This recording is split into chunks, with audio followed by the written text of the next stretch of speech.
مگر حاجی عبدالرحمان کے ایک بار کہنے پر اس نے جیسے گھٹنے ٹیکتے ہوئے حج پر جانے کے لیے پیپرز جمع کروا دیے تھے۔ لوگوں کو حج پر جانے کا موقع تب ملتا تھا جب ان کے پاس گناہ نہیں ہوتے تھے، نیکیوں کا یہ انبار ہوتا تھا۔ سالار سکندر کو یہ موقع تب ملا جب اس کے پاس گناہوں کے علاوہ بھی کچھ نہیں تھا۔ ہاں ٹھیک ہے، اگر میں گناہ کرنے سے خوف نہیں کھاتا رہا تو پھر اب مجھے اللہ کے سامنے جانے سے اور معذرت کرنے سے بھی خوف نہیں کھانا چاہیے۔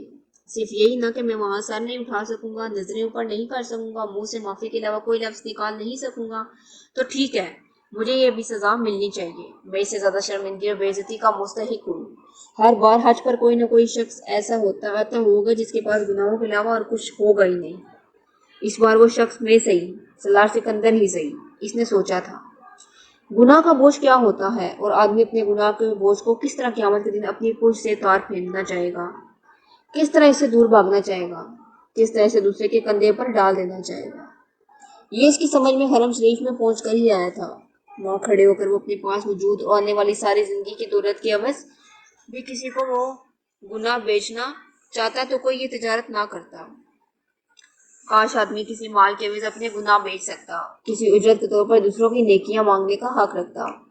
لاکھوں لوگوں کے اس ہجوم میں دو سفید چادریں اوڑے کون جانتا ہے سالار کون تھا، اس کا آئی کیو لیول کیا تھا، کسی پرواہ تھی، اس کے پاس کون سی اور کہاں کی ڈگری تھی، کسے ہوش تھا، اس نے زندگی کے میدان میں کتنے تعلیمی ریکارڈ توڑے اور بنائے تھے، کسے خبر تھی وہ اپنی ذہن سے کون سے میدان تسخیر کرنے والا تھا، کون رشک کرنے والا تھا۔ وہ وہاں اس ہجوم میں ٹھوکر کھا کر گرتا، بھگدڑ میں روندا جاتا، اس کے اوپر سے گزرنے والی حلقت میں سے کوئی بھی یہ نہیں سوچتا کہ اس نے کیسے دماغ کو کھو دیا تھا، کس آئی کیو لیول کے نائب آدمی کو کس طرح ختم کر دیا تھا۔ اسے دنیا میں اپنی اوقات، اپنی اہمیت کا پتہ چل گیا تھا۔ اگر کچھ مغالطہ رہ بھی گیا ہوتا تو اب ختم ہو گیا تھا، اگر کچھ شبہ باقی تھا تو اب دور ہو گیا ہے۔ فخر، تکبر، رشک، انا، خود پرستی، خود ستائشی کے ہر بچے ہوئے ٹکڑے کو نچوڑ کر اس کے اندر سے پھینک دیا تھا۔ وہ انہی علائشوں کو دور کروانے کے لیے وہاں آیا تھا۔ ایم بی اے میں اس کی شاندار کامیابی کس کے لیے بھی حیران کن نہیں تھی۔ اس کے ڈپارٹمنٹ میں ہی ایک کو پہلے سے ہی اس کا اندازہ تھا۔ اس کے اور اس کی کلاس فیلوز کے پروجیکٹس اور اسائنمنٹس میں اتنا فرق ہوتا تھا کہ اس کے پروفیسرز کو یہ ماننے میں کوئی آڑ نہیں تھا۔ وہ مقابلے کی اس دوڑ میں 10 گز آگے دوڑ رہا تھا اور ایم بی اے کے دوسرے سال میں اس نے اس فاصلے کو اور بڑھا دیا۔ اس نے انٹرنشپ اقوام متحدہ کی ایک ایجنسی میں کی تھی اور اس کا ایم بی مکمل ہونے سے پہلے ہی اس ایجنسی کے علاوہ اس کے پاس 7 مختلف ملٹی نیشنل کمپنیز کی طرف سے آفرز موجود تھی۔ تم اب آگے کیا کرنا چاہتے ہو؟ اس کے رزلٹ کے متعلق جاننے کے بعد سکندر عثمان نے اپنے پاس بلا کر پوچھا تھا۔ میں واپس امریکہ جا رہا ہوں۔ میں یونائٹڈ نیشنز کے ساتھ ہی کام کرنا چاہتا ہوں، لیکن میں چاہتا ہوں تم اپنا بزنس شروع کر دو یا میرے بزنس میں شامل ہو جاؤ، سکندر عثمان نے اس سے کہا۔ پاپا، میں بزنس نہیں کر سکتا، بزنس والا ٹمپرامنٹ نہیں ہے میرا، میں جاب کرنا چاہتا ہوں اور میں پاکستان میں رہنا بھی نہیں چاہتا۔ سکندر عثمان حیران ہوئے۔ تم سے پہلے کبھی ذکر نہیں کیا کہ تم پاکستان میں رہنا نہیں چاہتے، تو تم مستقل طور پر امریکہ میں سیٹل ہونا چاہتے ہو؟ پہلے میں نے امریکہ میں سیٹل ہونے کے بارے میں نہیں سوچا تھا، لیکن اب میں وہیں رہنا چاہتا ہوں۔ کیوں؟ وہ ان سے یہ کہنا نہیں چاہتا تھا کہ پاکستان میں اس کا ڈپریشن بڑھ جاتا ہے۔ وہ مسلسل ماما کے بارے میں سوچتا رہتا تھا۔ وہاں ہر چیز اسے ماما کی یاد دلاتی تھی۔ اس کے پچھتاوے اور احساس جرم میں اضافہ ہوتا جاتا تھا۔ میں یہاں ایڈجسٹ نہیں ہو سکتا۔ سکندر عثمان کچھ دیر سے دیکھتے رہے۔ حالانکہ میرا خیال ہے تم ایڈجسٹ ہو سکتے ہو۔ سالار جانتا تھا ان کا اشارہ کس طرف تھا، مگر وہ خاموش رہا۔ جاب کرنا چاہتے ہو؟ ٹھیک ہے، چند سال جاب کر لو، لیکن اس کے بعد آ کر میرے بزنس کو دیکھو۔ یہ سب کچھ میں تم لوگوں کے لیے اسٹیبلش کر رہا ہوں، دوسروں کے لیے نہیں۔ وہ کچھ دیر اسے سمجھاتے رہے اور سالار خاموشی سے ان کی باتیں سنتا رہا۔ ایک ہفتے کے بعد وہ دوبارہ امریکہ آ گیا تھا۔ اس کے چند ہفتے کے بعد اس نے یونیسیف میں ایک جاب شروع کر دی۔ وہ نیو ہیون سے نیو یارک چلا گیا تھا۔ یہ ایک نئی زندگی کا آغاز تھا۔ وہاں آنے کے چند ہفتے بعد اسے یہ اندازہ بھی ہو گیا تھا وہ کہیں فرار حاصل نہیں کر سکتا تھا۔ وہ اسے اب بھی اسی طرح یاد آ رہی تھی۔ اس کا احساس جرم وہاں بھی اس کا ساتھ چھوڑنے پر تیار نہیں تھا۔ وہ 16 سے 18 گھنٹے تک کام کرنے لگا۔ وہ ایک دن بھی 3-4 گھنٹے سے زیادہ نہیں سویا اور دن رات کی اس مصروفیت نے اسے بڑی حد تک نارمل کر دیا تھا۔ اگر ایک طرف کام کی اس انبار نے اس کے ڈپریشن میں کمی کی تھی، تو دوسری طرف وہ اپنے دائرے کے نمایاں ترین ورکرز میں شمار ہونے لگا تھا۔ یونیسیف کے مختلف پروجیکٹ کے سلسلے میں وہ ایشیا، افریقہ اور لاطینی امریکہ کے ممالک جانے لگا۔ غربت اور بیماری کو وہ پہلی دفعہ اپنی آنکھوں میں اتنے قریب سے دیکھ رہا تھا۔ رپورٹس اور اخباروں میں چھپنے والے حقائق میں ان حقائق کو اپنے تمام ہولناکی کے ساتھ کھلی آنکھ سے دیکھنے میں بہت فرق ہوتا ہے، اور یہ فرق اسے جاب میں ہی سمجھ آیا۔ ہر روز بھوکے سونے والے لوگوں کی تعداد کروڑوں میں تھی، ہر رات پیٹ بھر کر ضرورت سے زیادہ کھا لینے والوں کی تعداد بھی کروڑوں میں تھی۔ صرف 3 وقت کا کھانا، سر پر چھت اور جسم پر لباس کتنی بڑی نعمتیں تھیں، اسے تب سمجھ میں آیا تھا۔ وہ یونیسیف کی ٹیم کے ساتھ چارٹرڈ طیاروں میں سفر کرتے ہوئے اپنی زندگی کے بارے میں سوچتا۔ اس نے زندگی میں ایسے کون سے کارنامے انجام دیے تھے کہ اسے وہ پرسعی زندگی دی گئی تھی جو وہ گزار رہا تھا، اور ان لوگوں سے کیا گناہ ہوئے تھے کہ وہ زندگی کی تمام بنیادی ضروریات سے محروم صرف زندہ رہنے کی خواہش میں خوراک کے ان پیکٹس کے پیچھے بھاگتے پھرتے تھے۔ وہ ساری رات جا کر اپنے ادارے کے لیے ممکنہ اسکیمیں اور پلان بناتا رہا۔ کہاں خوراک کی ڈسٹریبیوشن کیسے ہو سکتی ہے، کیا بہتری لائی جا سکتی ہے، کہاں مزید امداد کی ضرورت ہے، کن علاقوں میں کس طرح کے پروجیکٹس درکار تھے۔ وہ بعض دفعہ 48 گھنٹے بغیر سوئے کام کرتا رہا۔ اس کے بنائے ہوئے پروپوزل اور رپورٹس تکنیکی لحاظ سے مربوط ہوتے تھے کہ ان میں سے کوئی حامی ڈھونڈنا کسی کے لیے ممکن نہیں رہتا تھا۔ اس کی یہ خصوصیات اس کی ساکھ اور نام کو اور بھی مستحکم کرتی جا رہی تھی۔ اگر مجھے اللہ نے دوسروں سے بہتر ذہن اور صلاحیتیں دی ہیں تو مجھے ان صلاحیتوں کو دوسروں کے لیے استعمال کرنا چاہیے، اس طرح استعمال کرنا چاہیے کہ میں دوسروں کی زندگی میں زیادہ سے زیادہ آسانی لا سکوں، دوسروں کی زندگی کو بہتر کر سکوں۔ وہ کام کرتے ہوئے ان کے علاوہ اور کچھ نہیں سوچتا تھا۔ یونیسیف کے لیے کام کرنے کے دوران اس نے ایم فل کرنے کا سوچا تھا، پھر اس نے ایم فل میں ایڈمیشن لے لیا تھا۔ ایوننگ کلاسز کو جوائن کرتے ہوئے اسے قطعاً کسی قسم کا کوئی شبہ نہیں تھا۔ وہ اپنے آپ کو ایک بار پھر ضرورت سے زیادہ مصروف کر رہا تھا، مگر اس کے پاس اس کے علاوہ اور کوئی راستہ نہیں تھا۔ کام اس کا جنون بن چکا تھا، پھر اس سے بھی 2 قدم آگے بڑھ کر ایک مشن۔ فرقان سے سلار کی پہلی ملاقات امریکہ سے پاکستان آتے ہوئے فلائٹ کے دوران ہوئی۔ وہ اس کے ساتھ والی سیٹ پر بیٹھا ہوا تھا۔ وہ امریکہ میں ڈاکٹرز کی کسی کانفرنس میں شرکت کر کے واپس آ رہا تھا، جبکہ سلار اپنی بہن انیتا کی شادی میں شرکت کے لیے پاکستان آ رہا تھا۔ اس لمبی فلائٹ کے دوران دونوں کے درمیان ابتدائی تعارف کے بعد گفتگو کا سلسلہ تھما نہیں۔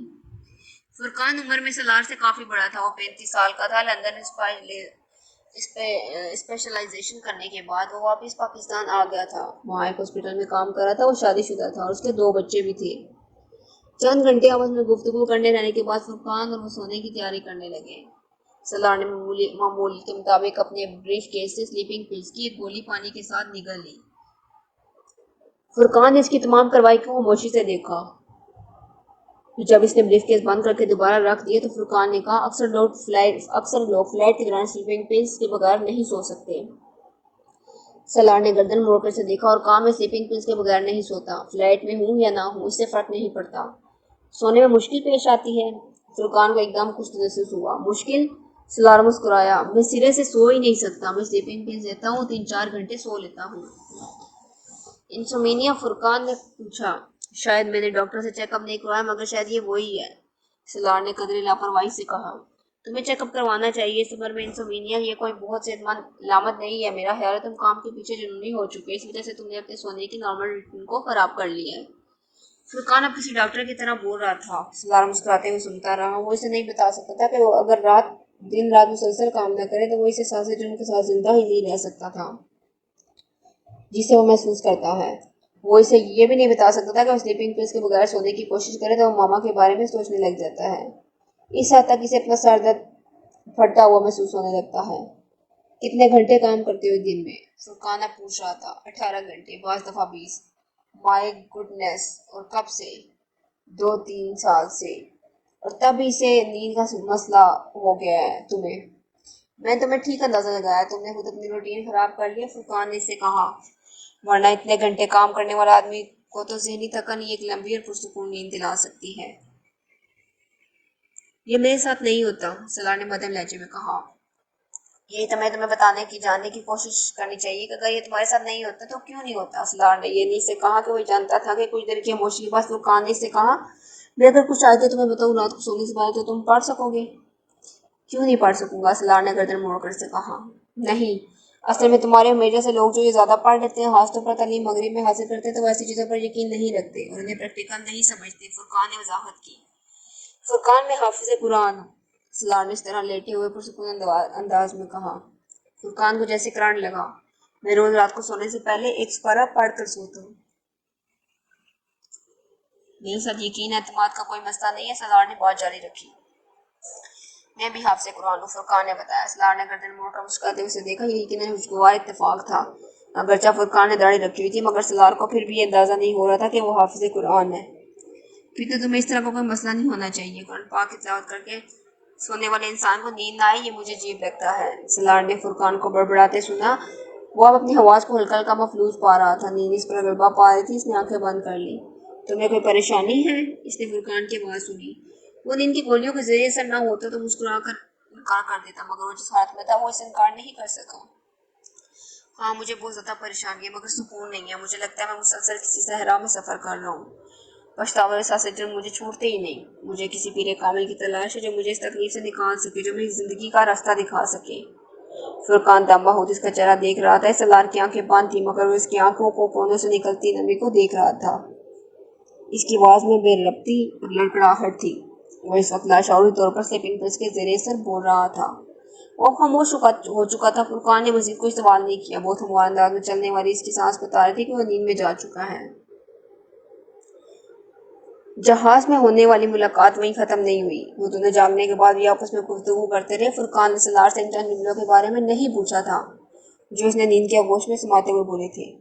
اور سردار کو بھی اندازہ نہیں تھا کہ اس نے سونے سے پہلے اس سے کچھ کہا تھا۔ اگر کہا تھا تو کیا کہا تھا۔ سفر ختم ہونے سے پہلے ان دونوں نے آپس میں کانٹیکٹ نمبر اور ایڈریس کا تبادلہ کیا۔ پھر سردار نے اسے انیتا کی شادی پر انوائٹ کیا۔ فرقان نے آنے کا وعدہ کیا، مگر سردار کو اس کا یقین نہیں تھا۔ ان دونوں کی فلائٹ کراچی تک تھی، پھر سردار کو اسلام آباد کی فلائٹ لینی تھی۔ جب فرقان کو لاہور کی ایئرپورٹ پر فرقان نے بڑی گرم جوشی کے ساتھ اسے الوداعی مصافحہ کیا۔ انیتا کی شادی 3 دن بعد تھی اور سردار کے پاس ان دونوں 3 دنوں کے لیے بہت سے کام تھے، کچھ شادی کی مصروفیات اور کچھ اس کے اپنے مسئلے۔ اگلے دن شام کو اس وقت حیران ہوا جب فرقان نے اسے فون کیا۔ 10-15 منٹ دونوں کی گفتگو رہی۔ فون بند کرنے سے پہلے سردار نے ایک بار پھر سے انیتا کی شادی کے بارے میں یاد دلایا۔ یہ کوئی یاد دلانے کی بات نہیں ہے، مجھے اچھی طرح یاد ہے، میں ویسے بھی اس ویکنڈ پر اسلام آباد میں ہی ہوں گا، فرقان نے جواباً کہا۔ وہاں مجھے اپنے گاؤں میں اپنا اسکول دیکھنے میں جانا ہے۔ اس کی بلڈنگ میں کچھ اضافی تعمیر ہو رہی تھی، سلسلے میں تو اسلام آباد میں اس بار میرا قیام کچھ لمبا ہی ہوگا۔ سردار نے اس کی بات کو کچھ دلچسپی سے سنا۔ گاؤں، اسکول، کیا مطلب؟ میں ایک اسکول چلا رہا ہوں، میں وہاں اپنے گاؤں میں۔ فرقان نے اسلام آباد کے نوحہ علاقے میں سے ایک کا نام لیا، بلکہ کئی سالوں سے۔ کس لیے؟ کس لیے؟ فرقان کو اس کے سوال حیران کے لوگوں کی مدد کے لیے۔ اور کس لیے؟ چیریٹی ورک ہے۔ نہیں، چیریٹی ورک نہیں ہے، یہ میرا فرض ہے۔ یہ کس پر کوئی احسان نہیں ہے۔ فرقان نے بات کرتے ہوئے موضوع بدل دیا۔ اس کے بارے میں مزید گفتگو نہیں ہوئی اور فون بند ہو گیا۔ فرقان نیتا کی شادی میں واقعی آ گیا تھا۔ وہ ہنسی، دیر وہاں رکا، مگر سردار کو محسوس ہوا کہ وہ کچھ حیران تھا۔ تمہاری فیملی تو حد سے مغرب زدہ ہے۔ سردار کو یکدم اس کی الجھن آنے کی وجہ سے سمجھ میں آ گئی۔ میرا خیال تھا تمہاری فیملی کچھ کنزرویٹو سی ہوگی، کیونکہ تم نے بتایا تھا کہ تم حافظ قرآن ہو۔ تمہارا لائف سٹائل مجھے کچھ سادہ سا لگا، مگر یہاں تو مجھے حیرانی ہوئی، تم اور تمہاری فیملی میں بہت فرق ہے۔ I think you are the odd one out. وہ اپنے آخری جملے پر خود ہی مسکرا دیا۔ وہ دونوں اب فرقان کی گاڑی کے قریب پہنچ چکے تھے۔ میں نے صرف 2 سال پہلے قرآن پاک حفظ کیا اور 2-3 سال میں ہی میرا اوڈ ون آؤٹ ہوا ہوں۔ پہلے میں اپنی فیملی سے بھی زیادہ مغرب زدہ تھا، اس نے فرقان کو بتایا۔ 2 سال پہلے قرآن حفظ کیا امریکہ میں اپنی اسٹڈیز کے دوران، مجھے یقین نہیں آ رہا تھا۔ فرقان نے بے یقینی سے سر ہلایا۔ کتنے عرصے میں کیا؟ تقریباً 8 ماہ میں۔ فرقان کچھ دیر تک کچھ نہیں کہہ سکا، وہ صرف اس کا چہرہ دیکھتا رہا۔ پھر اس نے گہرا سانس لے کر ستائشی نظروں سے اسے دیکھا۔ تم پر اللہ کو کوئی خاص ہی کرم ہے، ورنہ جو کچھ تم بتا رہے ہو یہ آسان کام نہیں ہے۔ میں فلائٹ میں تمہارے کارناموں سے کافی متاثر ہوا تھا، کیونکہ جس عمر میں یونیسکو میں جس سیٹ پر تم کام کر رہے ہو ہر کوئی نہیں کر سکتا۔ اس نے ایک بار پھر بڑی کمزوری کے ساتھ سالار سے ہاتھ ملایا۔ چند لمحوں کے لیے سالار کے چہرے کا رنگ تبدیل ہوا۔ اللہ کا خاص کرم، اگر میں یہ سے بتا دوں کہ میں ساری زندگی کیا کرتا ہوں تو یہ سالار نے اس سے ہاتھ ملاتے ہوئے سوچا۔ تم پرسوں کسی اسکول کی بات کر رہے تھے۔ سالار نے دانستہ طور پر موضوع بدلا۔ تم اسلام آباد میں نہیں رہتے؟ نہیں، میں اسلام آباد میں ہی رہتا ہوں، مگر میرا ایک گاؤں ہے، آبادی گاؤں، وہاں ہماری کچھ زمین ہے اور ایک گھر بھی تھا۔ فرقان سے تفصیل سے بتانے لگا۔ کئی سال پہلے میرے والدین اسلام آباد شفٹ ہو گئے تھے۔ میرے والد نے فیڈرل سروس سے ریٹائرمنٹ کے بعد وہاں اپنی زمینوں پر ایک اسکول بنا لیا۔ اس گاؤں میں کوئی اسکول نہیں تھا، انہوں نے پرائمری اسکول بنوایا۔ 7-8 سال سے میں اسے دیکھ رہا ہوں، اب وہ سیکنڈری اسکول بن چکا ہے۔ 4 سال پہلے میں نے وہاں ایک ڈسپینسری بنوائی. تم اس ڈسپینسری کو دیکھ کر حیران ہو جاؤ گے. بہت جدید سامان ہے اس میں. میرے ایک دوست نے ایک ایمبولینس کی بھی گفٹ کیا. اب صرف میرے گاؤں کے ہی نہیں بلکہ ارد گرد کے بہت سارے گاؤں کے لوگ بھی اسکول اور ڈسپینسری سے فائدہ اٹھا رہے ہیں. سلاج کی باتیں توجہ سے سن رہا تھا. مگر تم یہ سب کیوں کر رہے ہو؟ تم ایک سرجن ہو. تم یہ سب کیسے کر لیتے ہو؟ اور اس کے لیے بہت پیسے کی ضرورت ہے. کیوں کر رہا ہوں یہ تو میں نے اپنے آپ سے کبھی نہیں پوچھا. میرے گاؤں میں اتنی غربت تھی کہ یہ سوال پوچھنے کی مجھے کبھی ضرورت ہی نہیں پڑی. ہم لوگ بچپن میں کبھی کبھار اپنے گاؤں جایا کرتے تھے. یہ ہماری تفریح تھی. ہماری حویلی کے علاوہ گاؤں کا کوئی مکان پکا نہیں تھا. سڑک کا تو سوال ہی پیدا نہیں ہوتا تھا. ہم سب کو یوں لگتا تھا جیسے ہم جنگل میں آ گئے. اب اگر ہم جانور ہوتے تو ہمیں کوئی فرق نہیں پڑتا. شہر کی طرح ہم جنگل میں دندناتے پھرتے. یہی سوچ کر سب مرعوب ہیں اور کوئی بھی ہمارے جیسا نہیں. نہ کوئی ہماری طرح رہتا ہے، نہ ہمارے جیسا کھاتا ہے، نہ ہمارے جیسا پہنتا ہے. مگر انسان ہو کر یہ برداشت کرنا مشکل ہوتا ہے. ہمارے دل کے انسان جانوروں میں جیسے زندگی گزارنے پر مجبور ہے. ہو سکتا ہے کچھ انسانوں کو اس سے خوشی محسوس ہوتی ہو کہ انہیں ہر نعمت میسر ہے اور باقی سب ترس رہے ہوں. مگر ہمارا شہر ایسے لوگوں سے نہیں ہوتا ہے. اب سوال یہ پیدا ہوتا تھا کہ کیا جائے. میرے پاس کوئی جادو کی چھڑی بھی تو نہیں تھی کہ میں اسے بلاتا اور سب کچھ بدل دیتا. نہ ہی بے شمار وسائل. میں نے بتایا نا کہ میرے والد سول سرونٹ تھے. ایماندار قسم کے سول سرونٹ. میں اور میرا بھائی دونوں شروع سے اسکالرشپ پر پڑھتے رہے. اس لیے ہم پر ہمارے والدین کو زیادہ خرچ نہیں کرنا پڑا. خود وہ بھی کوئی فضول خرچ نہیں تھے. اس لیے تھوڑی بہت بچت ہوتی رہی. ریٹائرمنٹ کے بعد میرے والد نے سوچا کہ لاہور یا اسلام آباد کے کسی گھر میں اخبار پڑھ کر، واک کر یا ٹی وی دیکھ کر زندگی گزاری جائے. انہیں اپنے گاؤں جانا چاہیے. وہاں کچھ بہتری لانے کی کوشش کرنی چاہیے. وہ دونوں گاڑی کے اندر بیٹھے ہوئے تھے.